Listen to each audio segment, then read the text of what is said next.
Please میرے قریب مت آئیں ورنہ میں مر جاؤں گی۔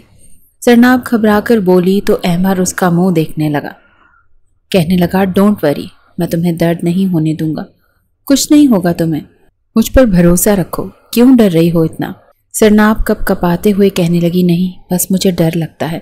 وہ اس کے چوڑے سینے اور بڑے ہیوی مسلز کو دیکھ کر کانپ کر بولی تو بے ساختہ احمر کے چہرے پر ایک مسکراہٹ آئی تھی۔ وہ مسکرا کر کہنے لگا تم یہی سوچ رہی ہوگی نا کہ میں تم سے زیادہ طاقتور ہوں اور تم میرے سامنے ایک نازک چھوئی موئی سی لڑکی، کہیں محبت اور جنون میں پاگل ہو کر آج رات میں تم پر اس قدر زور آزمائی ہی نہ کر لوں کہ تمہاری جان پر بنائے۔ تو میری جان، ایسا سوچنا چھوڑ دو، میں تمہارے ساتھ بڑی نرمی سے پیش آؤں گا، آخر کو تم میری اکلوتی محبت ہو۔ مگر اس کے باوجود زرناب کے چہرے پر آئی ہوئی موت کی زردی کم نہیں ہوئی تھی۔ وہ اپنا ہاتھ بھی احمر سے چھڑوا چکی تھی۔ کہنے لگی نہیں، بس آپ میرے قریب مت آئیں، آپ نہیں جانتے اگر آپ میرے قریب آئے تو قیامت آ جائے گی، سب کچھ تہس نہس ہو جائے گا، میں برباد ہو جاؤں گی اور آپ بھی۔ وہ ایک دم سے رونے لگی۔ احمر کو اس کا رونا اس وقت بہت برا لگ رہا تھا۔ وہ کہنے لگا رو کیوں رہی ہو کیا گیا ہے تمہیں؟ دیکھو اب تمہارا رونا مجھے اشتعال میں لے آئے گا، اور جانتی ہو جب مجھے غصہ آ جائے تو میں یہ بھول جاتا ہوں کہ میرے سامنے کون کھڑا ہے۔ رونا بند کرو پلیز، نہیں قریب آنا تو مت آؤ، مگر یہ رونا دھونا تو مت مچاؤ۔ وہ کہنے لگی نہیں، نہ آج، نہ کل، نہ پرسوں، نہ اگلے سال، نہ آج سے 10 سال بعد مجھے آپ کے قریب آنا ہی نہیں ہے۔ جانتے بھی ہیں آپ مجھے ایسی بیماری ہے اگر آپ میرے قریب آئے تو۔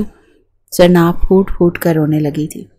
احمر کہنے لگا کیا بیماری ہے تمہیں؟ بتاؤ مجھے، اور مجھے اس سے پہلے تمہاری اس بیماری کا پتہ کیوں نہیں چلا؟ احمر اس سے پوچھنے لگا تو زرناب نے اپنے ہاتھ کا اشارہ اپنی ٹانگوں کی طرف کیا، کہنے لگی یہاں ہے بیماری۔ احمر کے تنے ہوئے اعصاب ڈھیلے پڑے تھے۔ کہنے لگا اچھا، کیا بیماری ہے یہاں پر تمہیں؟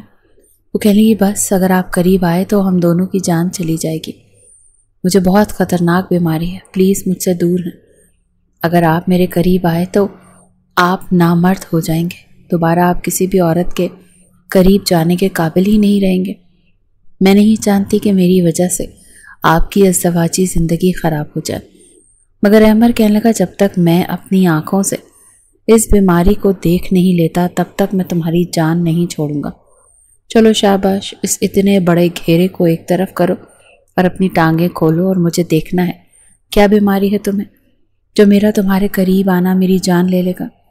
زرناب منع کرنے لگی مگر احمر نے اسے پکڑ کر بیڈ پر لٹایا اور پھر اس کی دونوں ٹانگیں کھول کر اپنے ہاتھوں سے کیا میں اندر آ سکتی ہوں؟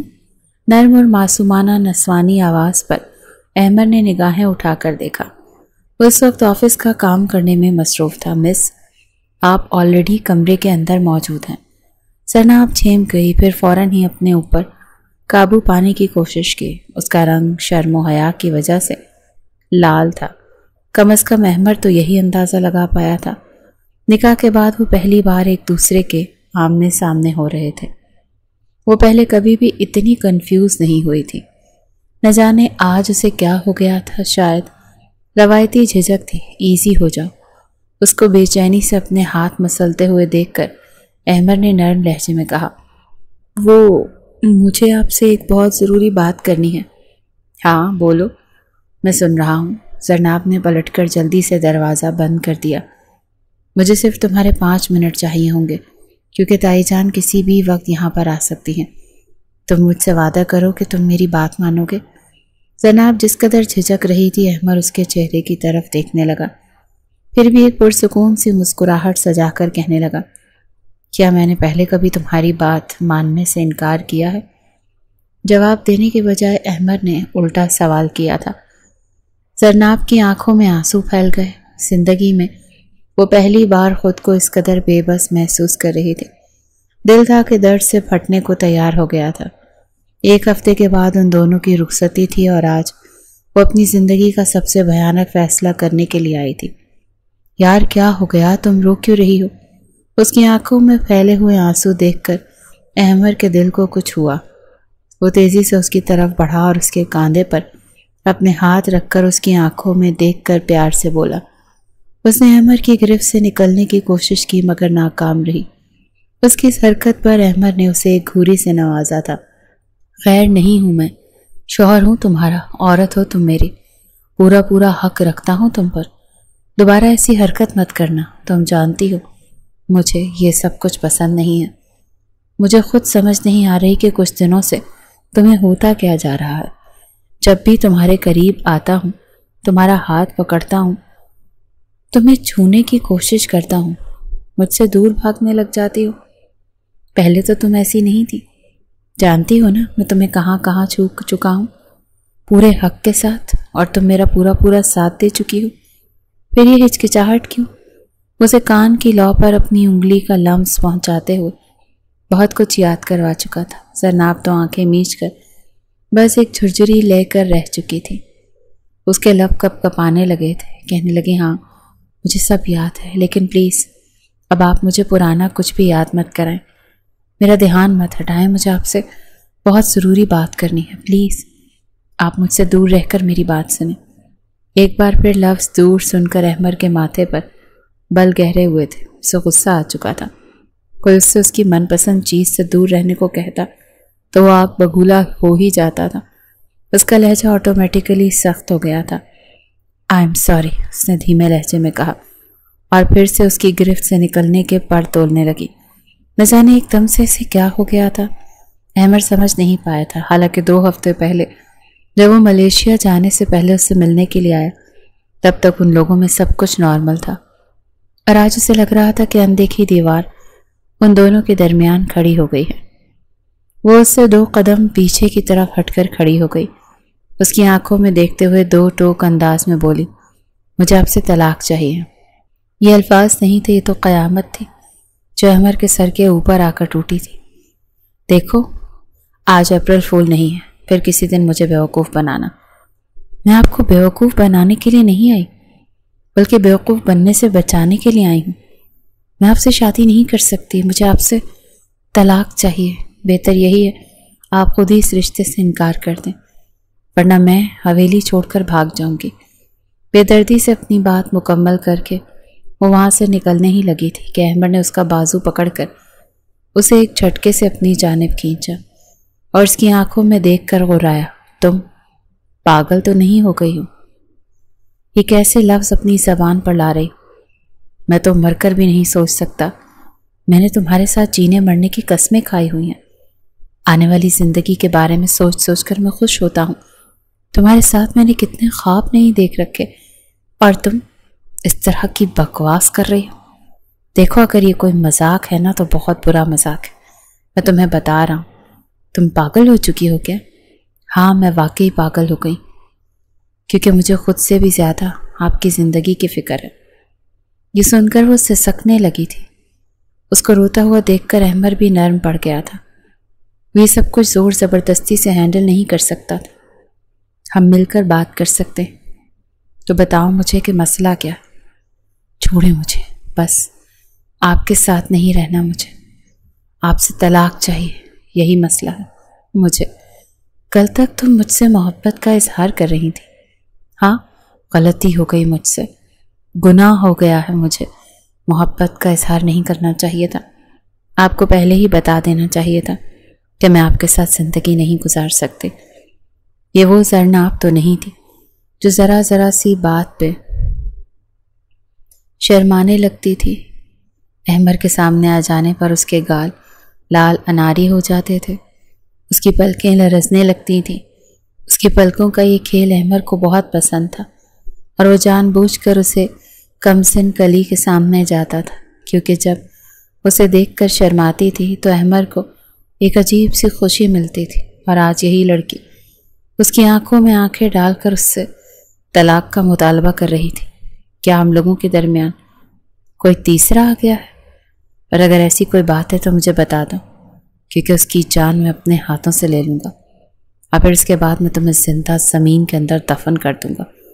وہ حویلی کا سب سے بڑا مغرور بیٹا تھا، اس نے بچپن ہی سے جس چیز کی طلب کی تھی اس کو حاصل کر کے ہی دم لیا تھا۔ وہ اتنی آسانی سے کیسے اس لڑکی سے دستبردار ہو سکتا تھا جس کے بچپن کی محبت ہونے کے ساتھ ساتھ اس کی منقوہہ بھی تھی۔ جاؤ اپنے کمرے میں جا کر آرام کرو۔ پہلے میں سوچ رہا تھا 1 ہفتے کے بعد رخصتی کروں گا، لیکن اب 2 دنوں کے بعد تمہاری رخصتی ہوگی۔ اپنے آپ کو ذہنی طور پر تیار کر لینا۔ میں اس گھر سے بھاگ جاؤں گی۔ اس گھر سے بھاگ کر تم صرف اپنی موت کو آواز دو گی۔ مجھے مر جانا پسند ہے لیکن آپ کے ساتھ رہنا نہیں۔ یہ الفاظ کسی خنجر کی طرح احمر کے دل کو جا کر لگے تھے۔ وہ بار بار اس کی انا کے ساتھ کھلواڑ کر رہی تھی، بار بار اس کی عزت نفس کو اچھال رہی تھی۔ ایک خاندانی مرد کیسے یہ سب کچھ برداشت کر سکتا تھا؟ ہاں، اس کی پسندیدہ عورت تھی۔ اگر اس کی پسندیدہ عورت نہ ہوتی تو کب کا اس کی زبان کاٹ چکا ہوتا۔ احمد نے اب کی بار پیشانی کو بے چینی سے مسلا تھا۔ میں تم سے بحث نہیں کرنا چاہتا ہوں، جاؤ یہاں سے۔ وہ اس کی طرف پیٹ کر کے کھڑا ہو گیا جبکہ وہ روتی ہوئی کمرے سے باہر نکل گئی۔ احمد اس کے تایا جان کا بیٹا تھا۔ بچپن ہی سے وہ اس کو پسند کرتا تھا اور پھر جب وہ جوانی کی عمر میں پہنچا تو اپنی محبت کا اظہار کر دیا۔ سرناب کے دل میں بھی اس کے لیے محبت بھرے جذبات تھے، اس لیے وہ اس کے پرپوزل سے انکار نہیں کر پائے۔ ان دونوں کے گھر میں بھی ایک دوسرے کے آمنے سامنے تھے۔ جب گھر کے بڑے لوگوں کو پتہ چلا تو انہوں نے خوشی خوشی ان لوگوں کی منگنی کرا دی۔ کچھ ٹائم پہلے ہی ان دونوں کا نکاح ہوا تھا اور ابھی 1 ہفتے پہلے ان کی رخصتی ہونے والی تھی۔ وہ رخصتی سے پہلے ایک بار احمد سے ملنا چاہتے تھے۔ آج احمد کے گھر والے شاپنگ کے لیے گئے تھے۔ وہ اپنے گھر میں اکیلا تھا۔ جب سرناب کو اس بارے میں پتہ چلا تو وہ اس کے گھر پہنچ گئی۔ جانتی تھی اگر امی کو معلوم ہو گیا تو وہ اس کو بہت ڈانٹیں گی، مگر فی الحال اسے ہر حال میں اس انسان سے رہائی چاہیے تھی۔ وہ اس انسان کے ساتھ رہ کر اس کی زندگی برباد نہیں کر سکتی تھی، اور سچی محبت کی نشانی ہی یہی تھی کہ وہ اپنی وجہ سے اپنے محبوب کو تکلیف نہ پہنچاتی۔ کمرے میں آ کر وہ بند ہو گئی تھی۔ اس کو کیا ہوا ہے؟ آمنہ بیگم نے عنبر سے سوال کیا تو وہ کاندھے اچکا کر رہ گئی۔ پتہ نہیں، پچھلے کچھ دنوں سے مرجھائی سی ہے، نہ تو ٹھیک طرح سے بات کرتی ہے نہ ہی کسی بات کا جواب دیتی ہے۔ میں پوچھتی ہوں اس سے، سرناب بیٹا دروازہ کھولو۔ امی کی آواز سن کر اس کی آنکھیں پھر سے آنسوؤں سے بھر گئی تھیں۔ اس کے لیے اپنے آپ پر کنٹرول کرنا بہت مشکل ہو گیا تھا۔ اس میں اتنی ہمت نہیں رہی تھی کہ اپنی ماں کو یہ سب کچھ بتا سکتی۔ بابا کو تو بچپن میں ہی انتقال ہو گیا تھا۔ وہ لوگ چچا اور تایا کے آسرے پر تھے۔ وہ جانتی تھی اس کی ماں کبھی بھی احسان فراموشی نہیں کرے گی۔ اس نے اپنے آنسو بے دردی سے صاف کیا اور دروازہ کھول دیا۔ ماں نے جب اپنی بیٹی کی روئی روئی آنکھیں دیکھی تو ان کے دل کو دھچکا لگا۔ 2 ہفتے پہلے تک تو وہ بہت خوش تھی، اب اچانک سے اسے کیا ہو گیا تھا؟ کیا ہوا ہے میری جان؟ تم رو کیوں رہی ہو؟ یہ سننے کی دیر تھی کہ وہ اپنی ماں کے گلے لگ کر اونچی اونچی آواز میں دھاڑیں مار مار کر رونے لگی۔ آمنہ بیگم کو لگ رہا تھا کہ اس کا دل پھٹ جائے گا۔ اس نے ماں کے دوپٹے کو مضبوطی سے اپنے ہاتھوں میں جکڑا ہوا تھا۔ میری جان کیا ہوا ہے مجھے بتاؤ؟ وہ اس کے چہرے کو اپنے ہاتھوں کے پیالے میں لیتی ہوئی بولی، امی مجھے آپ کو چھوڑ کر نہیں جانا۔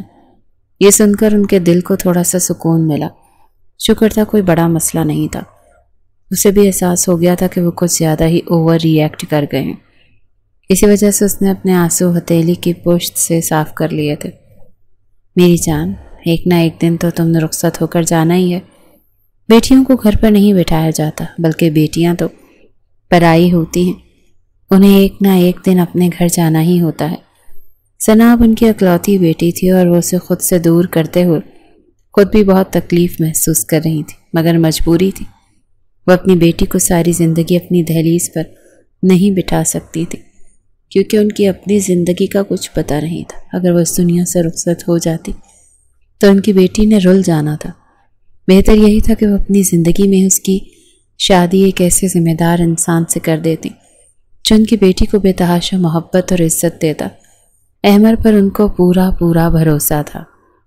وہ ان کے لیے ان کے سگے بیٹے کی طرح ہی تھا۔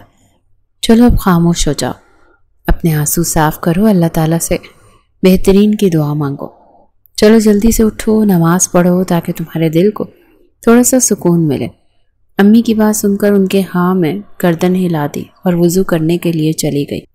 احمد نے جب سے زرناب کے منہ سے طلاق کی بات سنی تھی وہ تھوڑا سا بے چین ہو گیا تھا۔ اس کی بہنیں اسے شادی کی شاپنگز دکھا رہی تھیں مگر وہ خالی خالی ذہن سے ان تمام چیزوں کو دیکھ رہا تھا۔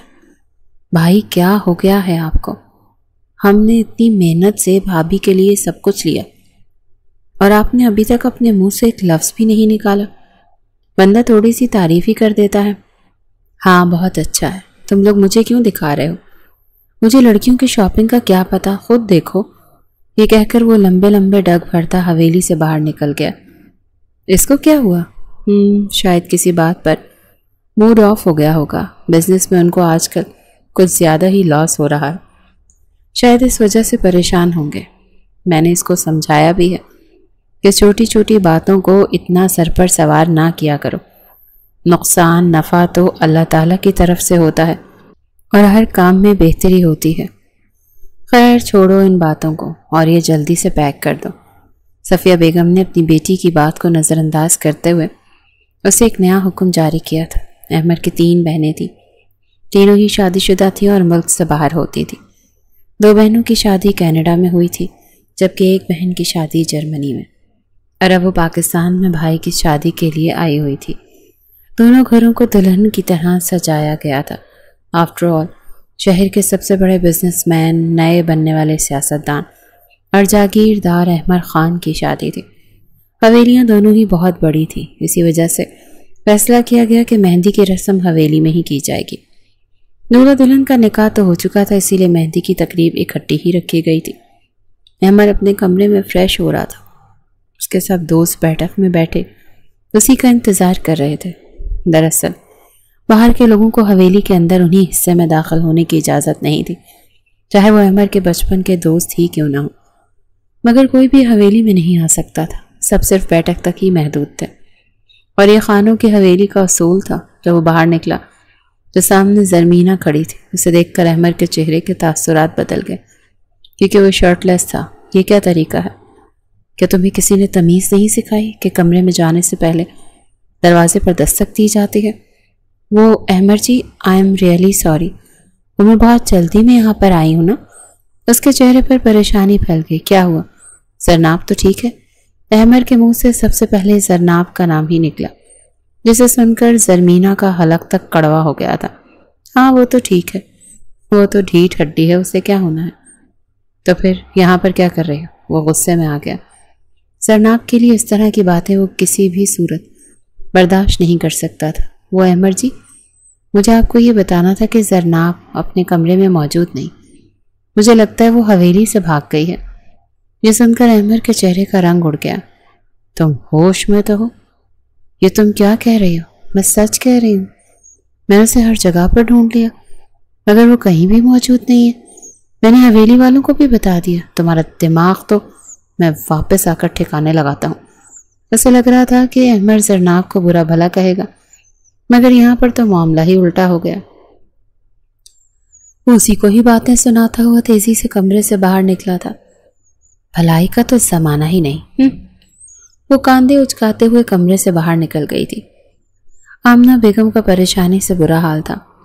تقریباً 1 گھنٹہ گزرا تو احمد زرناب کا ہاتھ پکڑے حویلی کے اندر داخل ہو۔ آمنہ بیگم بھاگتے ہوئے اس کے پاس آئی۔ کہاں پر چلی گئی تھی تم؟ یہ پارلر گئی تھی، میں خود ہی اسے چھوڑنے کے لیے گیا تھا۔ مگر تم تو کہہ رہی تھی کہ تم نے گھر میں بیوٹیشین بلوائی ہوئی ہے، اور زرمینہ نے بھی تو یہی کہا تھا۔ انہوں نے پلٹ کر زرمینہ پر ایک نظر ڈالی جو کہ زرناب کی بیسٹ فرینڈ ہونے کے ساتھ ساتھ حویلی کی سب سے چھوٹی اور لاڈلی بیٹی بھی تھی۔ وہ ہم لوگوں میں یہی ڈیسائیڈ ہوا تھا، مجھے اندازہ نہیں تھا کہ یہ پارلر چلی جائے گی، شاید مجھے ہی غلط فہمی ہو گئی۔ I am really sorry. اس کی ماں اس کا بازو پکڑ کر اس کو گھسیٹتے ہوئے وہاں سے لے جا چکی تھی۔ باقی سب حویلی والے بھی اسے ڈانٹ رہے تھے کہ اتنا بڑا تماشا لگانے کی کیا ضرورت تھی۔ تمہارا موبائل کیوں بند جا رہا تھا؟ چچی جان نے اسے اتنی اچھی نظروں سے دیکھتے ہوئے کہا وہ اصل میں موبائل کی بیٹری ختم ہو گئی جس کی وجہ سے موبائل بند تھا۔ حقیقت تو یہ تھی کہ وہ حویلی سے تھوڑے ہی فاصلے پر موجود ایک پارک میں بیٹھے آنسو بہا رہی تھی۔ جب اس کو محسوس ہوا کوئی اس کے پہلو میں آ کر بیٹھا ہوا، نگاہیں اٹھا کر دیکھا تو احمر تھا۔ بندہ بھاگ کر کسی ایسی جگہ پر جاتا ہے جہاں سے پکڑے جانے کے چانسز کم ہو۔ مجھے کسی بھی جگہ کے بارے میں نہیں پتا، میں آج تک یہاں سے آگے نہیں گئی۔ اس کی بات پر احمر کا غصہ جھاگ کی طرح بیٹھ گیا تھا۔ یہ سب کچھ کیوں کر رہی ہو تم آخر؟ یہ سب کچھ کرنے سے تمہیں کیا ملے گا؟ میں نے آپ کو بتایا نا کہ میں آپ سے شادی نہیں کروں گی، چاہے کچھ بھی ہو جائے میں آپ کی دلہن نہیں بنوں گی۔ مجھے کوئی ایک ریزن بتا دو، کیا تمہارے دل میں میری جو محبت تھی وہ کم ہو گئی ہے؟ ایسا ہی سمجھ لیں، جب تک تم خود اس بات کا اعتراف نہیں کرو گے تب تک میں کچھ بھی نہیں سمجھوں گا۔ چلو اٹھو، مجھے واپس حویلی نہیں جانا۔ اس نے نگاہیں چراتے ہوئے کہا۔ تمہیں کس نے کہا میں تمہیں حویلی لے کر جا رہا ہوں؟ ہم تو پولر جا رہے ہیں۔ وہ واقعی میں وہاں سے بھاگنا چاہتی تھی مگر اس کے پاس کوئی ٹھکانہ نہیں تھا۔ سرمینا نے اسے اپنی ایک سہیلی کے بارے میں بتایا مگر وہ اس پر اعتبار نہیں کرنا چاہتی تھی۔ جب اسے کچھ بھی سمجھ نہیں آئی تو وہ وہیں پارک میں بیٹھ گئی۔ اسے پھر سے پینک اٹیک ہونے لگے تھے۔ انزائٹی کے مارے اس کا برا حال تھا۔ پہلے اگر کالج کی لڑکیاں اس کے سامنے ان چیزوں کا ذکر کرتی تھی تو وہ ان سب کا مذاق اڑاتی تھی اور کہتی تھی بھلا ایسا بھی ممکن ہے؟ میں تو ان چیزوں کو مانتی ہی نہیں، فضول کے ڈرامے ہوتے ہیں۔ آج جب وہ خود ان سب سے گزر رہی تھی تو اس کو اندازہ ہو رہا تھا کہ یہ چیزیں کس قدر تکلیف دہ ہوتی ہیں۔ جب تک وہ اسٹیج پر بیٹھی رہی تب تک وہ اپنے چہرے پر کسی کی نظروں کی تپش محسوس کر رہی تھی۔ نگاہیں اٹھا کر دیکھتی تو وہاں پر کوئی بھی نہ ہوتا۔ تم ریلیکس ہو جاؤ، میں تمہارے ساتھ ہوں۔ احمر نے اس کے ہاتھوں پر اپنا ہاتھ رکھا اور اس انداز میں رکھا تھا کہ سامنے موجود لوگوں کو نظر نہیں آ رہا تھا۔ وہ اب اس کے ہاتھوں کو آہستہ آہستہ سہلانے لگا، اپنے محبوب شوہر کا لمس محسوس کر کے اس کی دھڑکنوں کی رفتار پھر سے بڑھ گئی تھی۔ مہندی کی تقریب بہت اچھی گزر گئی تھی۔ اس کے کزنز نے بہت زیادہ ہلا گلا کیا تھا۔ وہ خود بھی ڈانس کرنا چاہتی تھی، ڈھولکی میں اپنی سہیلیوں کے ساتھ بیٹھ کر گانے گانا چاہتی تھی کیونکہ یہ شادی اس کی اپنی مرضی سے ہو رہی تھی۔ وہ اس کے لیے بہت زیادہ ایکسائٹڈ تھی۔ اس نے بہت سی چیزیں اپنی سہیلیوں کے ساتھ ڈسکس کی ہوئی تھیں لیکن آج وہ بالکل چپ چاپ تھی۔ وہ سب کچھ بھول چکی تھی۔ اسے صرف اتنا پتا تھا کہ وہ اپنی وجہ سے اپنے محبوب کی زندگی کو خطرے میں ڈال رہی ہے اور یہ سوچ سوچ کر اس کا دم گھٹ رہا تھا۔ وہ زیادہ دیر تک سٹیج پر بھی نہیں بیٹھ سکی تھی۔ طبیعت خرابی کا بہانہ کر کے وہ اپنے کمرے میں آ گئی تھی۔ سب لوگ حیران تھے کہ آخر ایک دم اسے ہو کیا گیا۔ احمر نے بھی غصے سے اپنی مٹھیاں بھینچ لی تھیں۔ تمہیں مجھے ہر حال میں بتانا پڑے گا چھوٹی لڑکی، ورنہ میں تمہاری جان لے لوں گا، اس نے اپنے آپ سے کہا اور پھر بعد میں اپنے دوستوں کے ساتھ مصروف ہو گیا۔ اگلے دن کا اسے بے صبری سے انتظار تھا۔ رات 8 بجے کا وقت تھا۔ وہ دلہن بنی اس کے کمرے میں پہنچا دی گئی تھی، ڈیپ ریڈ کلر کے لہنگے اور پھر خوبصورت میک اپ کے ساتھ۔ وہ آسمان سے اتری ہوئی کوئی پری لگ رہی تھی۔ حسین تو وہ پہلے ہی تھی لیکن اس دلہن کے روپ میں اس کے حسن کو 4 چاند لگا دیے تھے۔ جو بھی اس کو دیکھتا بے ساختہ ماشاء اللہ کہتا۔ احمر کے دل کی دھڑکنیں بھی آؤٹ آف کنٹرول ہو گئی تھیں۔ اپنی پسندیدہ عورت کی قربت پانے کے لیے وہ مچل رہا تھا اور بے صبری سے ان خوبصورت لمحات کا انتظار کر رہا تھا جن سے اس کی نئی زندگی کی شروعات ہونی تھی۔ رات 11 بجے وہ اپنے دوستوں سے جان چھڑوا کر کمرے میں داخل ہوا۔ اس نے دیکھا کہ وہ بیک گراؤنڈ کے ساتھ ٹیک لگا کر بیٹھی ہوئی، یقیناً وہ گہری نیند سو چکی تھی۔ وہ چھوٹے چھوٹے قدم اٹھاتا وہ اس کے پاس آ گیا۔ اس نے اس کو کاندھے سے پکڑ کر ہلایا مگر وہ سائیڈ پر ہو کر گر گئی۔ یہ دیکھ کر وہ بہت زیادہ پریشان ہو گیا۔ اس کی نبض چیک کی تو وہ چل رہی تھی۔ اس کی سانسیں بھی نیند کی وجہ سے بھاری تھی۔ احمر کے دل کو تھوڑا سکون ملا۔ اس کے گالوں کو پھر سے تھپکنے لگا تو اس نے ہلکی آنکھ کھول دی۔ وہ دونوں ایک دوسرے کے بے حد قریب موجود تھے۔ دونوں کے درمیان فاصلہ نہ ہونے کے برابر تھا۔ اس کی سانسوں کی تپش اپنے چہرے پر بخوبی محسوس کر سکتی تھی اور پھر اس کی آنکھوں کی اور پھر اس کی انگلیوں کی اپنی کمر پر ہونے والی حرکت اس کے جذبات کو جگا رہی تھی۔ ہاں، وہ شخص اس کا پسندیدہ شخص جس کے چہرے کے ایک ایک نقش کو اس نے حفظ کیا ہوا تھا اور جس کو چومنے کی وہ خواہش رکھتی تھی۔ اس نے اس کے سینے پر زور سے ہاتھ رکھا اور اسے خود سے دور ہٹانے کی کوشش کی اور اگلے ہی لمحے احمد نے اس کے ہاتھوں کو اپنی گرفت میں لے لیا۔ اس کے ماتھے پر غصے سے لکیریں بن گئی۔ کیا سمجھایا تھا میں نے تمہیں؟ جبکہ وہ بری طرح رونے لگی۔ خدا کا شکر تھا کہ کمرہ ساؤنڈ پروف تھا، ورنہ اندر ہونے والے تماشے کو پوری دنیا سنتی۔ کیا ہو گیا؟ ڈر کیوں رہی ہو؟ پلیز میرے قریب مت آئے۔ میں تمہیں درد نہیں دوں گا، میرا وعدہ ہے۔ پلیز مجھے ہاتھ مت لگائیں۔ اسے زور زور سے خود سے دور کرنے لگی۔ یار تم مجھے بتاتی کیوں نہیں ہو؟ آخر مسئلہ کیا ہے؟ اس کو اپنے سینے سے لگا چکا تھا اور اب اس کے بالوں میں پیار سے انگلیاں چلانے لگا۔ جانتا تھا کہ غصے سے وہ کبھی بھی سچ نہیں جان پائے گا، اب اسے حقیقت جاننی تھی۔ پلیز میرے قریب مت آئیں، میں مر جاؤں گی، اور آپ کو بھی بہت زیادہ نقصان ہوگا میری وجہ سے۔ آپ یہ کہتے ہوئے وہ خاموش ہو گئی تھی اور پھر سے چیخیں مار مار کر رونے لگی تھی۔ دیکھو پہلے ریلیکس ہو جاؤ، مجھے تمہاری وجہ سے کچھ بھی نہیں ہوگا۔ تم یہ بات اپنے ذہن سے نکال دو، دور ہٹیں۔ اس کا ہاتھ اپنے ہاتھوں سے ہٹاتے ہوئے بولی۔ یہ دیکھ کر اسے تکلیف تو بے تحاشا ہو رہی تھی، مگر وہ اس کے رونے سے اندازہ لگا چکا تھا کہ زرناب اس سے بھی زیادہ تکلیف میں ہے۔ وہ اپنے لب بھینچ کر اسے دور ہو کر بیٹھ گیا تھا۔ ہاں اب اس پر سختی نہیں کر رہا تھا۔ ایک لڑکی جو کہ اسے بے تحاشا محبت کرتی تھی، جو کہ اس کی آواز سننے کے لیے بھی ترستی تھی، رات کو دیر دیر تک اس سے باتیں کرتی تھی، اور اگر کبھی وہ لیٹ ہو جاتا تو اس سے ناراض ہو جاتی تھی، اس کی پیار بھری باتوں پر شرما جاتی تھی، اس کی ایک جھلک دیکھنے کے لیے ترستی تھی۔ وہ لڑکی آج اسے خود سے دور کر رہی تھی، اور دور کرنے پر بھی وہ رو رہی تھی۔ آخر اس سب کے پیچھے کیا وجہ تھی؟ ٹھیک ہے میں تمہارے قریب نہیں آ رہا، لیکن تمہیں مجھے سچ بتانا ہوگا۔ میں آپ کو کچھ بھی نہیں بتا سکتی، بس مجھے آپ سے طلاق چاہیے، بس بہت ہو گیا۔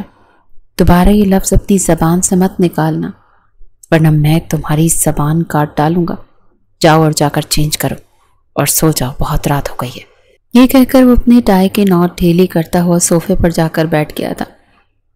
اس کو اپنا دماغ گول گول گھومتا ہوا محسوس ہو رہا تھا۔ جب وہ واش روم سے باہر نکلی تو اس نے احمد کی شرٹ اور ٹراؤزر پہن رکھی تھی۔ یہ دیکھ کر اس کے جذبات پھر سے بھڑکنے لگے تھے۔ جس عورت کی اس نے پچھلے 10 سال مسلسل طلب کی تھی، وہ عورت اس کی دسترس میں تھی، اس کے پاس تھی، مگر اس کے باوجود بھی اس سے کوسوں دور تھی۔ وہ اسے حاصل تو ہو گئی تھی، مگر وہ اس پر اپنا حق نہیں جما پا رہا تھا۔ نہ جانے یہ سب کچھ کب تک چلنا تھا۔ وہ فریش ہو کر باہر آیا، بیڈ کی طرف بڑھنے لگا کہ وہ سہمی ہوئی نظروں سے اس کی طرف دیکھنے لگی۔ ٹھیک ہے میں صوفے پر سو جاتا ہوں، تم ریلیکس ہو جاؤ، ٹینشن نہ لو، میں تمہیں تمہاری اجازت کے بغیر کچھ بھی نہیں کہوں گا، مجھ پر یقین رکھو۔ وہ آپ سے اپنے اعتماد میں اسے لے رہا تھا، کیونکہ غصے سے وہ کچھ بھی نہیں نکلوا سکتا تھا۔ پہلی بار احمد کو اندازہ ہو رہا تھا کہ غصے پر قابو پانا کتنا مشکل کام ہے۔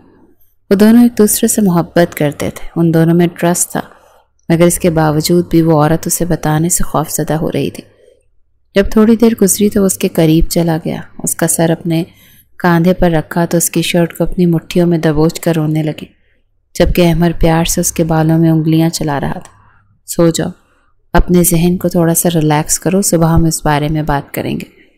ٹینشن مت لو، جب تک تم کچھ نہیں کہو گی تب تک میں کچھ بھی نہیں کروں گا، سب کچھ تمہاری مرضی سے ہوگا۔ میں صرف تم سے یہ چاہتا ہوں کہ تم مجھے اعتماد میں لو، مجھے بتا دو آخر تمہیں مسئلہ کیا ہوا ہے۔ وہ اسے سب کچھ بتانے سے جھجک رہی تھی، شرما رہی تھی، سب سے بڑھ کر کے وہ ڈر بھی رہی تھی۔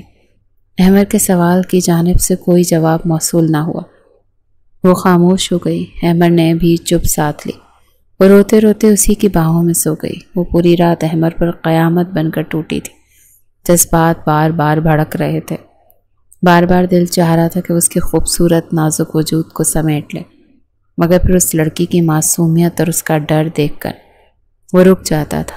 صبح وہ اس کے اٹھنے سے پہلے ہی کمرے سے باہر نکل گیا تھا۔ اس نے شکر کا کلمہ پڑھا تھا۔ اگلے دن ریسیپشن تھا، مگر احمد نے ریسیپشن کینسل کر دیا کہ اس کی ایک بہت امپورٹنٹ میٹنگ آ گئی تھی اور وہ 2 دنوں کے لیے امریکہ چلا گیا۔ یہ 2 دن اس نے سکون سے حویلی میں گزارے، مگر وہ زیادہ تر اپنے کمرے میں ہی بند رہتی، کسی سے بھی بات چیت نہیں کرنی تھی، یہاں تک کہ اب وہ اپنی تائی جان کے پاس جا کر بھی نہیں بیٹھتی تھی۔ صفیہ بیگم کو یہ سب کچھ کھٹک رہا تھا۔ اس کی نندیں 3 سے 4 بار اس کے پاس آ چکی تھیں، مگر وہ ان کے سوالوں کا بھی سیدھے منہ جواب نہیں دے رہی تھی۔ صفیہ بیگم سے برداشت نہ ہوا تو اس کے کمرے میں پہنچ گئی۔ کیا ہوا؟ تم لوگوں میں سب کچھ ٹھیک تو ہے؟ انہوں نے احمر کے حوالے سے بھی اس سے سوال کیا۔ پہلے تو وہ ہچکچائی، پھر اپنے لبوں پر مسکراہٹ سجاتے ہوئے بولی، جی امی سب کچھ ٹھیک ہے۔ تو پھر شادی کے دوسرے دن وہ اپنی بزنس میٹنگ اٹینڈ کرنے کیوں چلا گیا؟ وہ ان کی ایک بہت امپورٹنٹ بزنس میٹنگ تھی، شاید اس وجہ سے وہ چلے گئے، اس نے نگاہیں چراتے ہوئے کہا۔ دل ہی دل میں اسے احمر پر غصہ آ رہا تھا کہ آخر کیا ضرورت تھی اسے یہ ڈرامہ لگانے کی۔ احمر بھی وہاں پر آ کر پچھتا رہا تھا کیونکہ حویلی کی طرف سے اسے ہزاروں کے حساب سے کالز موصول ہو رہی تھیں۔ وہ رات کے واقعے کی وجہ سے بہت زیادہ ڈسٹرب ہو گیا تھا کیونکہ جو عورت اس کو پانے کے لیے مچلتی تھی اب وہی عورت اسے خود سے دور دھکیل رہی تھی، اور یہ بات اسے بہت تکلیف پہنچا رہی تھی۔ صفیہ بیگم کو اس نے اس وقت بھی ٹال دیا تھا، مگر وہ اپنی بہو کے جواب سے سیٹسفائی نہیں ہو رہی تھی۔ نہیں ہو سکتی تھی۔ اگلے 2 دنوں میں وہ لوگ میری شفٹ ہو گئے تھے کیونکہ یہ اس کی ساس کی خواہش تھی کہ وہ اپنی باقی کی زندگی اپنے شوہر کے گھر میں گزارنا چاہتی تھی۔ یہاں پر آ کر وہ بھی کافی حد تک پرسکون ہو گئی تھی کیونکہ وہ اپنی وجہ سے اپنی امی کو پریشان نہیں کر سکتی تھی۔ جب وہ اپنے مائکے رہنے کے لیے گئی تھی تب اس کی ماں نے اس کے چہرے کے تاثرات سے اندازہ لگا لیا تھا کہ وہ کسی ٹینشن سے گزر رہی ہے۔ گھر میں بھی ایک دوسرے کے ہمنے سامنے اگر وہ روز وہاں پر جاتی تو اس کی امی ایک نہ ایک دن جان جاتی کہ اس کے دل میں کیا چل رہا ہے۔ اسی وجہ سے یہاں پر آ کر وہ اپنے رب کا لاکھ لاکھ شکر ادا کر رہی تھی۔ رات 2 بجے کا وقت تھا، اسے بھوک لگ رہی تھی۔ وہ اپنے لیے کھانا بنانے کچن میں آئی۔ ابھی اس نے نوڈلز چولہے پر چڑھائے تھے کہ کسی نے اس کی کمر کے گرد اپنے بازو لپیٹے، اس کے کاندھے پر اپنی ٹھوڑی رکھ کر پیار سے اس کی گردن پر بوسہ دیا۔ اس لمس کو تو آنکھیں بند کر کے پہچانتی تھی۔ اس نے اس کی گرفت سے نکلنے کی کوشش کی مگر احمر کی گرفت بہت مضبوط تھی۔ وہ بھی تھوڑی دیر پہلے ہی حویلی میں داخل ہوا تھا کہ نظر اس دشمن نے جہاں پر پڑی جو ہر چیز سے بے نیاز ہو کر اپنی زندگی کو انجوائے کر رہی تھی۔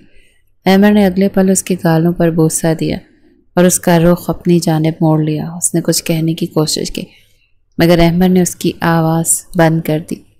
پوری حویلی اس وقت گہری خاموشی میں ڈوبی ہوئی تھی۔ ملازم انیکسی میں موجود تھے۔ صفیہ بیگم بھی ایک امپورٹنٹ کام کے سلسلے میں شہر سے باہر موجود تھیں۔ وہ ایک سوشل خاتون تھی اور کچھ عورتوں کے ساتھ مل کر NGOs چلا رہی تھی۔ وہ بہت کم ہی گھر میں رہتی تھی۔ احمر اس کے لب پھڑ پھڑائے۔ جی احمر کی جان، وہ دل فریب انداز میں بولتا ایک بار پھر سے اس کے ساتھ چھوٹی چھوٹی سی گستاخیاں کرنے لگا۔ اگلے ہی لمحے اس نے احمر کے سینے پر اپنے دونوں ہاتھ رکھے، اسے زور سے پیچھے کی طرف دھکا دیا۔ اسے احمر کو زیادہ فرق تو نہیں پڑا، ہاں ایک قدم پیچھے کی طرف ہٹا۔ یہ کیا طریقہ ہے؟ مجھے لگا تھا تم ابھی تک اس رشتے کو قبول کر چکی ہوگی۔ آخر تم مجھے بتاتی کیوں نہیں ہو کہ تمہیں مسئلہ کیا ہے؟ وہ اپنے لہجے کو ہموار رکھنے کی ناکام کوشش کر رہا تھا۔ غصے سے اس کی آواز پھٹ گئی۔ مجھے سب سے بڑا مسئلہ آپ سے ہے، آپ بس میرے قریب مت آیا کریں، میری وجہ سے آپ کی جان چلی جائے گی، اس نے سسکتے ہوئے لہجے میں کہا تھا۔ آخر مجھے تم سے کیا مسئلہ ہو سکتا ہے؟ تم مجھے کھل کر بتاؤ۔ میں آپ کو نہیں بتا سکتی۔ اس کے پہلو سے ہو کر گزرنے لگی تھی کہ احمر نے اسے اپنی گرفت میں لے لیا۔ ٹھیک ہے، اگر تم مجھے نہیں بتاؤ گی تو میں خود ہی پتہ لگا لوں گا۔ وہ اسے اپنے بازو میں اٹھا کر کمرے کی طرف بڑھے۔ وہ زور زور سے ہاتھ پاؤں ہلا رہی تھی اور اپنے آپ کو احمر کی گرفت سے چھڑوانے کی کوشش کر رہی تھی۔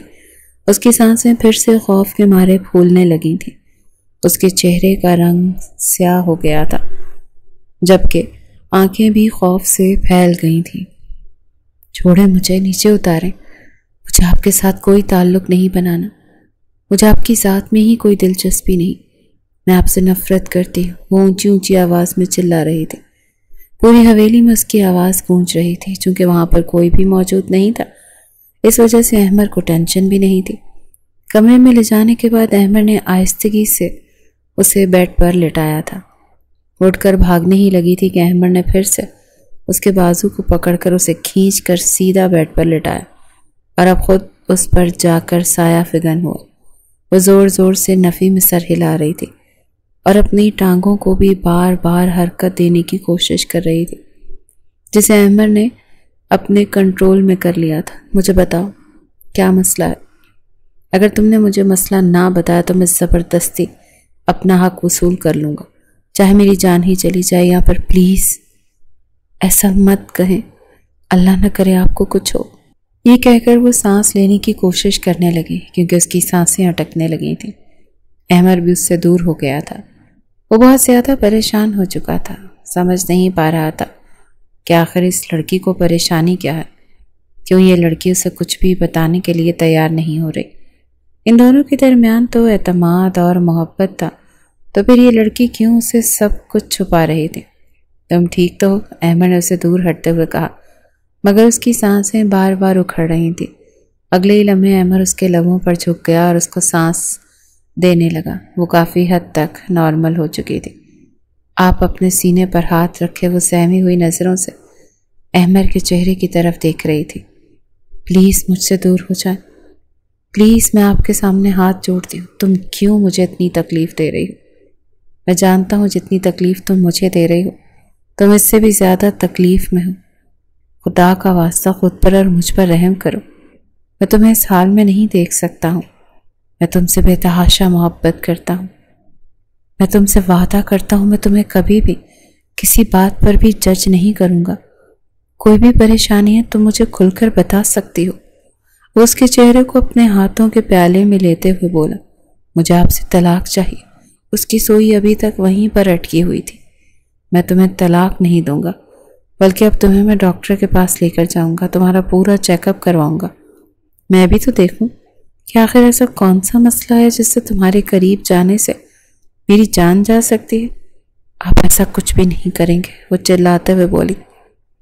میں اپنی بات مکمل کر چکا ہوں اور تم جانتی ہو میں جو کچھ کہتا ہوں وہ کر کے دکھاتا ہوں۔ میں یہ حویلی چھوڑ کر چلی جاؤں گی۔ پہلے بھی تم یہ دھمکی دے چکی ہو، لیکن تمہیں راستوں کے بارے میں ہی معلوم نہیں۔ میں اس بار آپ کو گارنٹی سے یہ بات کہہ رہی ہوں، اگر آپ نے کوئی بھی ایسی ویسی حرکت کی تو میں یہ حویلی چھوڑ کر چلی جاؤں گی۔ مجھے بس آپ سے طلاق چاہیے۔ آپ یہ بات مان کیوں نہیں لیتے؟ میری جان، اب تو تمہیں آخری دم تک نہیں چھوڑوں گا۔ جب تک میری سانسیں چل رہی ہیں تب تک تم میری بیوی بن کر ہی رہو گی، چاہے ازدواجی تعلق قائم ہونے میں مزید 2 سال کیوں نہ لگ جائیں۔ تم نے میری بیوی بن کر ہی رہنا ہے۔ آپ کو مجھ سے نفرت ہونے لگے گی، آپ کو میرے وجود سے گھن آنے لگے گی جب میں آپ کو اپنے مسئلے کے بارے میں بتاؤں گی۔ ایسا کبھی نہیں ہوگا۔ وہ تیزی سے اس کی طرف پلٹا۔ اس کو لگا وہ اسے اپنا مسئلہ بتا دے گی، مگر یہ کیا، دوسری طرف کروٹ بدل کر لے رہی تھی اور سسکنے لگی۔ وہ کچن میں آ گیا تھا جہاں اسے کچھ جلنے کی بو آ رہی تھی۔ اس نے دیکھا نوڈل سارے جل چکے تھے۔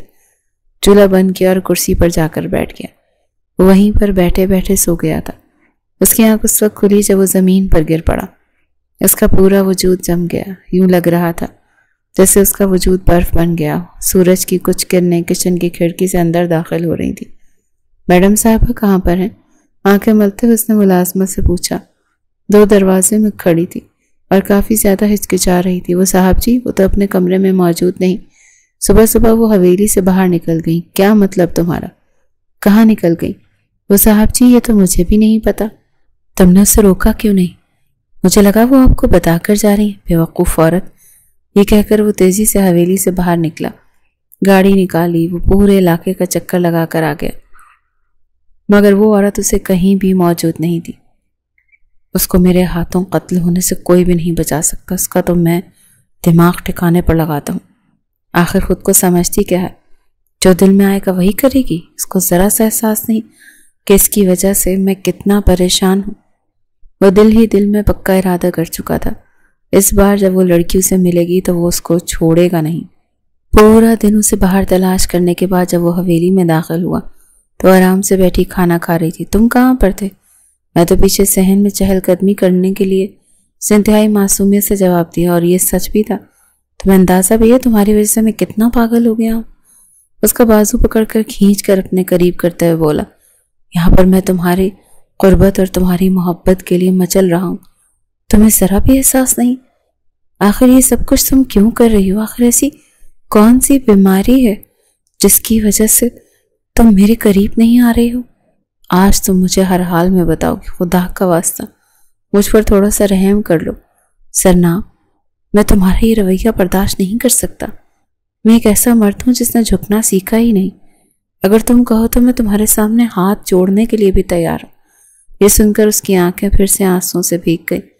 اس نے مضبوطی سے اس کے ہاتھ پکڑ لیے۔ سرمینا نے مجھے کہا تھا آپ مجھ سے نفرت کرنے لگیں گے اگر میں آپ کو اس بارے میں بتاؤں گی، تو میں نہیں چاہتی تھی کہ آپ مجھ سے نفرت کریں۔ میں بس چاہتی ہوں آپ مجھے اپنی زندگی سے نکال دیں، یا میرے اللہ مجھے صبر عظیم عطا فرما۔ اس کا ہاتھ پکڑ کر اسے لے کر کمرے میں آ گیا، اسے صوفے پر بٹھا کر خود اس کے قدموں میں بیٹھ گیا۔ چپ کر کے آرام سے بیٹھی رہو اور مجھے بتاؤ مسئلہ کیا ہے۔ مجھے ویجائنل انفیکشن ہے۔ تم جانتی ہو اس کا کیا مطلب ہوتا ہے؟ وہ اپنی مسکراہٹ دباتا ہوا بمشکل اپنی بات مکمل کر پایا، کیونکہ ویجائنل انفیکشن میں عورتوں کو بے تحاشا تکلیف ہوتی ہے۔ وہ ٹھیک طرح سے چل بھی نہیں سکتی اور انہیں شدید بخار کا بھی سامنا کرنا پڑتا ہے، جبکہ محترمہ پچھلے کچھ دنوں سے اچھلتی گھومتی پھر رہی تھی، صرف یہ بات اپنے دل سے لگا کر بیٹھی ہوئی تھی کہ انہیں ویجائنل انفیکشن ہے، وہ بھی کسی چیز کا پتہ لگائے بغیر۔ اب احمد کو غصہ تو بہت زیادہ آ رہا تھا، مگر وہ اس کی معصومیت پر حیران بھی تھا۔ آخر کوئی انسان اتنا معصوم کیسے ہو سکتا ہے؟ اور یہ تمہیں کیسے پتہ چلا؟ اس کی آنکھوں میں دیکھتے ہوئے براہ راست بولا، آپ ہنس رہے ہیں؟ یہاں پر میری زندگی برباد ہو رہی ہے۔ آپ جانتے ہیں انفیکشن کتنا خطرناک ہے۔ اگر آپ میرے قریب آئے اور اگر آپ نے میرے ساتھ تعلق بنانے کی کوشش کی تو آپ میں مردانہ نقص پیدا ہو جائے گا۔ تو تم اس ڈر کی وجہ سے میرے قریب نہیں آ رہی؟ آپ کو ابھی بھی یہ سب کچھ مذاق لگ رہا ہے، مگر میری زندگی برباد ہو گئی۔ بتاؤ مجھے، بلکہ ایسا کرو تم مجھے دکھاؤ، میں دیکھنا چاہتا ہوں۔ آپ پاگل تو نہیں ہو گئے؟ وہ اپنے ہاتھ چھڑواتے ہوئے اٹھ کھڑی ہوئی۔ کیا مطلب ہے تمہارا؟ شوہر ہوں، پورا حق رکھتا ہوں تم پر، صرف دیکھنا ہی تو ہے میں نے۔ وہ اب سنجیدگی سے اس کی آنکھوں میں آنکھیں ڈال کر بات کر رہا تھا۔ میں آپ کو نہیں دکھا سکتی۔ کس نے یہ سب کچھ بتایا؟ میں ایک گائنیکولوجسٹ کے پاس گئی تھی۔ اور تمہیں وہاں پر جانے کا مشورہ کس نے دیا؟ مجھے زرمینہ اپنے ساتھ لے کر گئی تھی، اور تم نے اس کی بات مان لی؟ اس نے مجھے کہا تھا شادی سے پہلے لڑکیاں اپنا کمپلیٹ چیک اپ کرواتی ہیں تاکہ پتہ چل جائے کہ ان میں کوئی مسئلہ تو نہیں ہے۔ تم کس کی اجازت سے اس کے ساتھ اپنا چیک اپ کروانے کے لیے گئی تھی؟ کیا تمہاری امی کو اس بارے میں معلوم ہے؟ نہیں، اس نے مجھے کہا تھا امی کو اس بارے میں کچھ بھی نہیں بتانا۔ یا میرے اللہ، مجھے صبر عظیم عطا فرما۔ تم اس بیوقوف لڑکی کی باتوں پر یقین کرتی رہی۔ وہ بیوقوف نہیں ہے، وہ میری بیسٹ فرینڈ ہے۔ وہ چلاتے ہوئے بولی، اپنی آواز نیچی رکھو، مجھے پہلے ہی تم پر بہت غصہ آ رہا۔ سب سے پہلے تو تم مجھے وہ انفیکشن والی جگہ دکھاؤ گے۔ کیا تمہیں وہاں پر سوجن ہوئی؟ انتہائی معصومیت سے نفی میں سر ہلایا گیا۔ کیا تمہیں وہاں پر درد ہوتا ہے؟ پھر سے نفی میں سر ہلایا گیا۔ تمہیں بخار چڑھتا ہے؟ اس نے پھر سے نفی میں سر ہلایا۔ پھر کیا سوچ کر تم نے اس بات کا گمان کر لیا کہ تمہیں ویجائنل انفیکشن ہے؟ کیونکہ میری رپورٹس میں یہی آیا ہے۔ اس نے نگاہیں جھکاتے ہوئے انتہائی معصومیت سے کہا، چلو میرے ساتھ، پہلے تو تمہارے دماغ میں سے یہ انفیکشن کا کیڑا نکالتا ہوں، اس کے بعد تم سے سارے حساب کتاب برابر کرتا ہوں۔ آپ مجھے کہاں پر لے کر جا رہے ہیں؟ ڈاکٹر کے پاس لے کر جا رہا ہوں۔ اس بار کسی میٹرک پاس ڈاکٹر کے پاس لے کر نہیں جاؤں گا، بلکہ اچھی گائنیکولوجسٹ کے پاس لے کر جاؤں گا، تاکہ تمہیں بھی اندازہ ہو جائے۔ تم نے FSC میں بایو پڑھی ہے، یہی نقصان ہوتا ہے جب آخری پیپر کے دن رٹا لگا کر صرف پاسنگ مارکس لیے جاتے ہیں۔ اگر تھوڑا سا غور کر کے پڑھ لیا ہوتا تو آج تمہیں یہ دن نہ دیکھنا پڑتا۔ مجھے تو ابھی بھی یقین نہیں آ رہا تم اس قدر بے وقوف ہو سکتی ہو۔ مجھے غصہ بھی آ رہا ہے تم پر۔ پہلے مجھے اس بارے میں کیوں نہیں بتایا؟ کیونکہ زرمینہ نے بس کر جاؤ یار، زرمینہ کی وجہ سے تم نے ہماری زندگی کے اتنے خوبصورت دن اور لمحات خراب کر دیے، اور اب جب تو حقیقت تمہارے سامنے آ ہی گئی ہے تب تمہیں پچھتاوا ہوگا۔ کیا مطلب ہے آپ کا؟ مطلب بعد میں بتاؤں گا، فی الحال خاموشی سے میرے ساتھ چلو۔ وہ دونوں شہر کے سب سے بڑے ہاسپٹل میں گئے، جہاں پر ایک گائنیکولوجسٹ سے اس کا کمپلیٹ چیک اپ کروایا گیا تھا۔ آپ کو غلط فہمی ہوئی ہے، ایسی کوئی بات نہیں ہے، ویجائنل انفیکشن کے سمٹمز سے پتہ چل جاتا ہے، مگر الحمدللہ آپ کی بیوی تو بالکل ٹھیک ہے، ان میں کوئی مسئلہ نہیں ہے۔ وہ مسکراتے ہوئے پروفیشنل انداز میں ان کو تسلی دے رہی تھی۔ چھوٹی سی لڑکی کا وجود خوف سے تھر تھر کانپ رہا تھا، جبکہ احمد کے اندر غصے سے لاوا ابل رہا تھا۔ جب وہ دونوں ہاسپٹل سے باہر نکلے تو اس نے احمد کا ہاتھ اپنے ہاتھوں میں لیا تھا۔ آئی ایم سوری، احمد نے اس کا ہاتھ نہیں جھٹکا تھا بلکہ مضبوطی سے پکڑ لیا۔ مجھے سمجھ نہیں آ رہا تمہاری اس بے وقوفی پر میں رونا شروع کر دوں یا پھر ہنسوں؟ دل تو کر رہا ہے کہ تھاڑے مار مار کر روؤں۔ تمہاری وجہ سے میری سہاگ رات برباد ہو گئی، تمہاری وجہ سے میں اتنا عرصہ تم سے دور رہا، لیکن اب بدلہ تم سے لے کر ہی رہوں گا۔ اپنے آپ کو ذہنی طور پر تیار کر لو، کیونکہ اب میں تم پر ایک لمحے کے لیے بھی رحم نہیں کروں گا۔ وہ بظاہر تو خوف زدہ ہو رہی تھی، لیکن دل ہی دل میں خوش بھی تھی کہ خدا کا شکر تھا کہ سب کچھ ٹھیک ہو گیا، ورنہ احمد سے دور ہونے کے بارے میں تو وہ اپنے خوابوں میں بھی نہیں سوچ سکتی تھی۔ سب سے پہلے تمہاری اس کزن زرمینہ کو سبق سکھانا ہے مجھے، جس نے تمہارے دماغ میں یہ باتیں ڈالی۔ وہ پہلے بھی اندازہ لگا چکا تھا کہ زرمینہ اس کی ذات میں انٹرسٹ لیتی ہے، مگر یہ اس نے نہیں سوچا تھا کہ اپنا بدلہ وہ اس طرح سے نکالے گی، اس کی بیوی کو ہی اس سے دور کر دے گی۔ مجھے ابھی تک یقین نہیں آ رہا کہ تم اس کے ساتھ بے وقوف بن گئی۔ بس کر جائیں نا آپ، میں آپ کی طرح چالاک تو نہیں محترمہ۔ اس میں چالاکی کی بات تو ہے ہی نہیں نا، اس میں دماغ سے کام لینے کی بات ہو رہی ہے۔ آج مجھے اندازہ ہو رہا ہے تم کس قدر معصوم ہو، اور معصوم ہونا کس قدر خطرناک بات ہے۔ کبھی اور اسی وقت مجھ سے وعدہ کر، آئندہ اگر کوئی بھی پریشانی والی بات ہوتی ہے تو تم سب سے پہلے مجھ سے آ کر شیئر کرو گی۔ میں آپ سے وعدہ کرتی ہوں۔ اس نے اپنا ہاتھ احمد کے ہاتھوں میں دے دیا۔ تو مجھ سے کچھ بھی نہیں چھپاؤ گی، وعدہ کرتی ہوں کچھ بھی نہیں چھپاؤں گی، اور مجھ سے دور بھی نہیں بھاگو گی۔ یہ سن کر اس نے اپنا چہرہ جھکا لیا، گال پھر سے لال ہو گئے تھے اور وہ چھوٹی چھوٹی بات پر شرما رہی تھی۔ جب بھی وہ احمد کو دیکھتی تھی تو اس کی کہی ہوئی رومانٹک باتیں اس کے ذہن میں گونجنے لگتی تھیں۔ یہ تو اسے یقین ہو گیا تھا کہ ان دونوں کے درمیان جو دیوار کھڑی تھی وہ گر چکی ہے۔ رات کے وقت احمد نے اسے ایک ریکارڈنگ سنائی۔ زرمینہ نے خود اس چیز کا اعتراف کیا کہ وہ سب کچھ جان بوجھ کر رہی تھی تاکہ زرناب کو احمد سے دور کر سکے، کیونکہ وہ خود احمد کی ذات میں انٹرسٹڈ تھی۔ اسی لیے میں تمہیں سمجھاتا تھا نا، کسی پر بھی اندھا اعتماد نہ کیا کرو۔ آج کل کے دور میں تو بالکل بھی نہیں، کیونکہ کوئی بھی آپ کے 100% اعتبار کے قابل نہیں ہے۔ وہ جا کر اس کے سینے پر سر رکھ کر لیٹ گئی۔ I am really sorry. اس کے سینے کے بالوں کے ساتھ چھیڑخانی کرتے ہوئے وہ نرم لہجے میں بولی، اور پھر اپنی ٹھوڑی اس کے سینے پر رکھ کر اس کے چہرے کی طرف دیکھنے لگی تھی۔ احمد انہی لمحوں کا تو انتظار کر رہا تھا۔ مجھے اپنی سہاگ رات کا غم کبھی بھی نہیں بھولے گا، اسی لیے میں نے فیصلہ کیا ہے کہ تمہارے ساتھ دوبارہ سے سہاگ رات مناؤں گا۔ ویسے بھی ہمارا ولیمہ ابھی تک پینڈنگ ہے۔ مطلب آج میں صوفے پر جا کر سو سکتی ہوں؟ وہ وہاں سے اٹھ کر بھاگتی ہوئی گئی تھی کہ احمد نے اس کے پیٹ پر ہاتھ ڈال کر اسے دوبارہ سے اپنے قریب کھینچ لیا۔ محترمہ، آپ کو کس نے اجازت دی کہ اب آپ میری اجازت کے بغیر کچھ بھی نہیں کریں گی؟ کیونکہ آپ کی عقل تو میں ملاحظہ کر ہی چکا ہوں۔ آپ میرا مذاق بنا رہے ہیں، مجھے روسٹ کر رہے ہیں۔ اب ساری زندگی تم نے روسٹ ہی ہونا ہے، کیونکہ جو حرکت تم نے کی ہے نا، یہ میرے دماغ سے نہیں جائے گی۔ کیا آپ مجھے سزا دیں گے؟ بالکل دوں گا، لیکن وہ سزا پیار بھری سزا ہوگی۔ وہ اس کی چھوٹی سی ناک کے ساتھ اپنی ناک رگڑتے بولا تھا۔ وہ پلکیں جھکانے پر مجبور ہو گئی تھی۔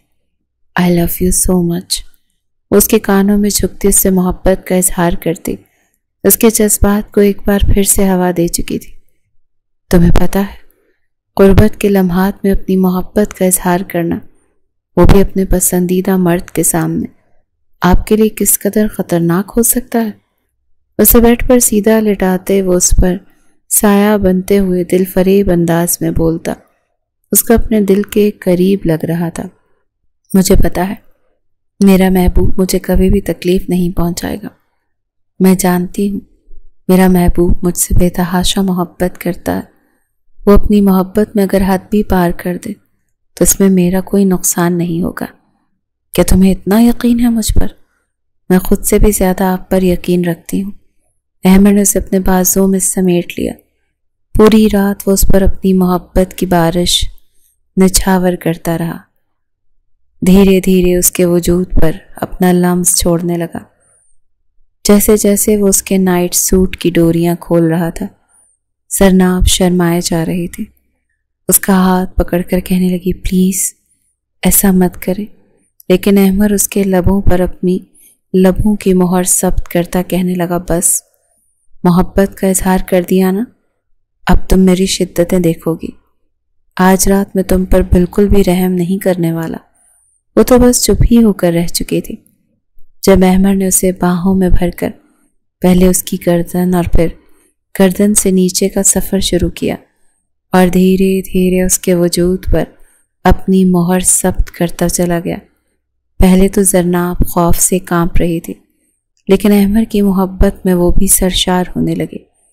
اس کے بالوں میں ہاتھ پھیرتے ہوئے اس کا پورا ساتھ دینے لگی، مکمل طور پر اسے ہر پردے سے آزاد کرتا بڑی زوم آئینی نظروں سے اس کے وجود کو دیکھنے لگا.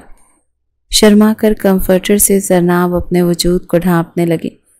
تکیہ اٹھا کر احمر کو مار کر کہنے لگی ایسے کیوں دیکھ رہے ہیں مجھے، شرم آتی ہے، پلیز لائٹ آف کر دیں. لیکن احمر اسے کمفرٹر اور تکیہ لے کر ایک طرف پھینک گیا.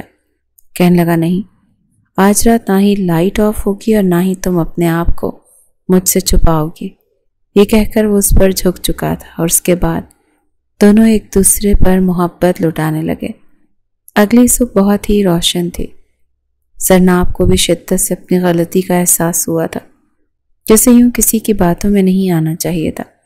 اپنی معصومیت کی وجہ سے اس نے اپنا بہت بڑا نقصان کر لیا تھا، لیکن خدا کا شکر تھا کہ احمر نے اس کو دھتکارا نہیں تھا، بلکہ ہر موڑ پر اور ہر لمحے اس نے اس چھوٹی سی لڑکی کو یہی احساس دلایا تھا کہ وہ اس سے بے تحاشا محبت کرتا ہے اور اس کی مرضی کو ہی اہمیت دی جائے گی. جب تک وہ نہیں چاہے گی تب تک احمر کوئی بھی قدم نہیں اٹھائے گا. وہ شوہر کو ایسا ہی ہونا چاہیے، کوآپریٹو، اعتماد دینے والا اور ڈھیر ساری محبت کرنے والا. ان دونوں کی جوڑی پورے خاندان میں مثالی جوڑی بن گئی تھی. دونوں کا مسئلہ آپس میں ہی حل ہو گیا تھا. خاندان کے کسی بھی فرد کو بھنک نہیں پڑی تھی. زرناب کو سب سے زیادہ خوشی اس بات کی تھی 1 سال کے بعد اللہ تعالیٰ نے انہیں ایک بہت ہی پیارے بیٹے سے نوازا تھا، جس سے ان کی زندگی مکمل ہو گئی تھی. مگر اسے احمر کی جیلسی بڑھ گئی تھی. اس کی جیلسی پر بعض اوقات مسکرا دیتی تھی اور پھر بعض اوقات اسے تنگ کرتی تھی. زندگی بہت پرسکون ہو گئی تھی.